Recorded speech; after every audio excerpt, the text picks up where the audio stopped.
So, ano yung mga komento ko about Backlash pay-per-view and its tagline, the greatest wrestling match ever? Ang tagal kong hinintay tong putang inang araw na to. Promise, in my entire fucking life, finally, I'm going to address this bullshit. This is the MTP Show Podcast. The only unfiltered wrestling podcast. By the way, Tagalog wrestling podcast. What do you mean? So, Randy Orton versus Edge in a singles match with no any implications, with a bullshit tagline.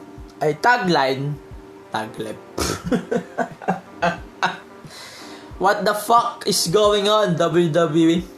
Actually, yun talaga ang una ko naiisip sa tagline na to. Man, sa kabila ng pagkawala ng prime nila since nag-return si Edge ng WrestleMania or Royal Rumble, nafe-feel nyo ba yung hype about this bullshit? Honestly, no. Easy to pass. Eto, I'm going to give you 3 facts kung bakit hindi dapat ituring ito na the greatest wrestling match ever. Reminder, hahapyawan ko ulit to, hindi dahil sawang-sawa na ako sa ating nga to, kundi para matapos na tong putang inan to. I hate to tell this to all of you, but tang ina man, this is a clear example of marketing bullshit of World Wrestling Entertainment. Man, Edge versus Randy Orton, ang daming pwede pagpilian na maging greatest wrestling match ever. Ang dami, as in yung 62 minutes nila Shawn Michaels and Bret Hart. Tang-ina, yun ang mga example na greatest of all time. Kahit sabi, isama mo na yung Montreal Screwjob, kahit isama mo na yung 5 minutes ni Braun, kahit isama mo na yung Taker versus Goldberg, putang ina nyo.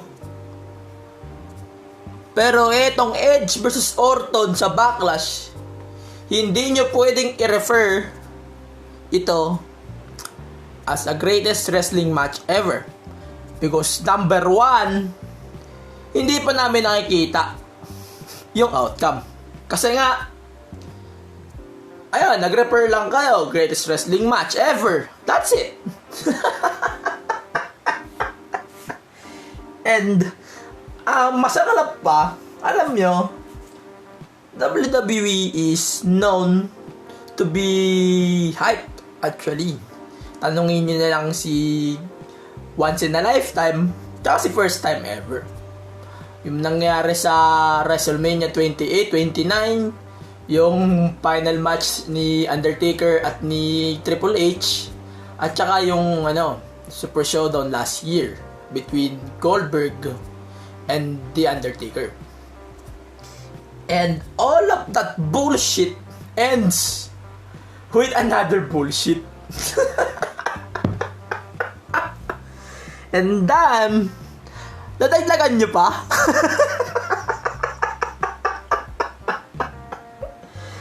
Alam nyo, hanga ako sa inyo since WrestleMania 36, putang ina, ano pinaggagawa nyo? Man, hindi ako nagmamaktol dito because I hate the product. Hindi ako magmamaktol dito dahil lang sa simpleng tagline. Hindi, syempre, kasi madami kang makikitang greatest wrestling match ever, pero hindi ka pwedeng mag-refer sa isang match lang na hindi pa nangyayari. Kita mo yun? Tinuring agad nilang greatest wrestling match kahit hindi pa nangyayari, ha? Kahit hindi pa nangyayari. Hey! The fuck is going on? Sumasakit lang ang ulo ko sa nangyayari na to. And sadly, meron pa atang 2 weeks to hype up this greatest wrestling match ever backlash. Man, I'm so tired of this. Pagod na ako mag-rant about this backlash bullshit. Man, gusto ko na sumuko eh. Second, una kasi ulitin ko yung una ko. Hindi ka pwede mag-refer ng isang greatest wrestling match up kung hindi pa to nangyayari. Kung pinipredict mo na magiging greatest wrestling match yan, pwede. Pero yung hindi pa mangyayari, wag mo muna bigyan ng rant o ng outcome. Okay? Yun ang sinasabi ko dito. Ito, number 2. Tangina naman, WWE. Kung marketing purposes lang tong greatest wrestling match, and ma-end lang to sa RKO 1, 2, 3, that's bullshit. Definitely, man. Definitely bullshit. Definitely bullcrap. And the end of the day, manonood pa ba kayo? Man, every match, biruin mo. Sa backlash na card na to, is naka-refer as the greatest wrestling match ever. Pathetic. Man. Ewan ko nga kung ba't nila inangat ulit tong tong word na to eh. Kasi actually, ewan ko kung tama ako o mali. Correct me if I'm wrong. Wrestling term is banned in the WWE. And instead, they are using the term sports entertainment. Yeah. Tama ba? Sabog na ako dito, dude. Kasi sawang-sawa na ako sa gantong bullshit na to. Man, if you are going to make a marathon about this bullshit, hindi ko pipiliin ang WrestleMania 36 nila. Because in the end of the day, that 40-minute, ano tawag ko dito? 40 minutes of, wait. Hindi ko maisip, tangina. 40 minutes of paikot-ikot sa performance center. And mag-e-end lang to sa concert. Man, are you serious? Biro lang to? Greatest wrestling match ever? Dude! Seriously. I don't give a fuck about this, man. Huling reason kung bakit hindi dapat ito ituring na greatest wrestling match ever is because putang ina nyo, wala na sa premium mga yan. Anytime pwede mag-retire yan ulit si Edge, pwede yan mag-retire si Orton, and then they are going to call it as a greatest wrestling match ever. And if mangyari yun, it's joke time! The fuck is going on, man? Dami ko ng reference dito. But seriously, man, I hate it.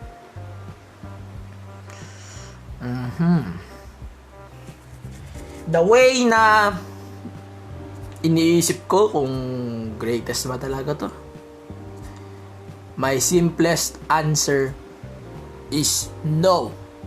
No. And no. Man, damn it. Ito pa. I'm not done. Dagdagan ko pa. Ano ba yung pwede nyong i-recommend sa akin na match between Randy Orton and Edge? Lagay niya sa baba, sa may comment box, sa pag nilabas ko tong episode na to, hindi ko siya tatawagin episode. More on bonus round lang to, man. Pero, anong pwede nyong may recommend na match up between Edge and Orton? Wag lang yung WrestleMania. Tangin naman. Di ko aksayahin yung oras ko dun sa 40 minutes of, boring, slow-paced. Basta ganun, di ko aksayahin yung oras ko dun. Basta, bigyan nyo ako ng isang Randy Orton versus Edge na sa tingin ko, yun ang greatest wrestling match ever. Hindi yung Backlash.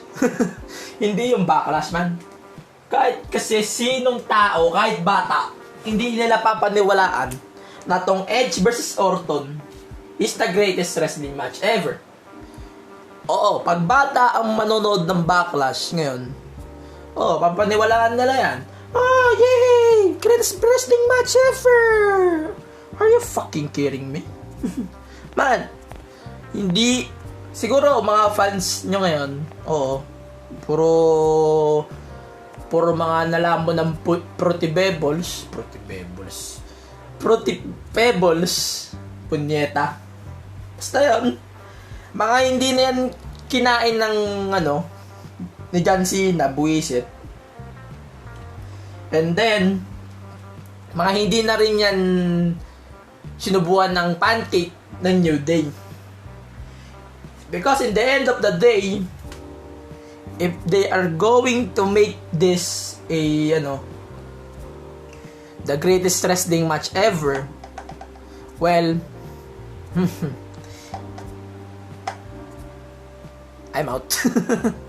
Dahil seryoso, this actually a part 1 of the series, the greatest wrestling match ever. And then I'm going to make a part 2 on the wrestling. I'm going to make my review on Backlash review. Actually, ang tagal pa nito. Basta June 17, I think, I'm going to make my own review about this Backlash, man. At pag hindi ito pumasa sa akin, alam niyo na mangyayari. Asensyahan na lang tayo. Mamamatay kayo sa kakamura ka dyan, buwisit kayo. Man. That's it. Follow nyo na lang yung podcast ko sa sa kahit anong podcast player yan, whatever. Like nyo yung page ko, The MTG Show Podcast, and yung IG, The MTG Show Pod. I'm out.